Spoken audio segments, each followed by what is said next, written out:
It is a table driven LL parsing. To build the parsing table, first we have to find out the first and follow. What is nullability? A nullability is a null production. A non-terminal A is nullable if A produces null. Null is nothing, it is epsilon production. Clearly A is a nullable if it has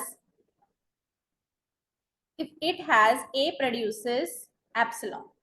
But A is also nullable if there are, for example, productions A produces BC and B produces A slash AC slash epsilon and C produces AB slash CB slash epsilon.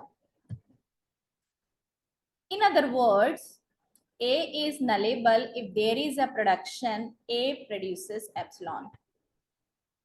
A को हम nullable तब कहेंगे जब A हमारे को null produce करके दे, मतलब epsilon prediction हो. और there is a production A produces B1 B2 और कभी ऐसा हो कि A जो है वो प्रोड्यूस कर रहा है सारे नॉन टर्मिनल्स, तो A nullable कब कहलाएगा? जब B1 B2 Bn जो भी हो इनमें से कोई भी एक nullable होगा. ठीक है, सारे ही nullable होंगे क्योंकि यहाँ एंड ऑपरेटर, यदि और ऑपरेटर होता प्लस होता तो इन दोनों में से भी कोई एक भी होता तो भी A nullable होता. In the grammar, E tends to T E dash produces plus T. This is the grammar. E, T and F.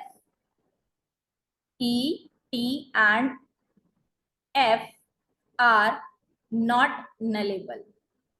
And E dash and T dash are nullable production because E dash produces epsilon and T dash produces epsilon.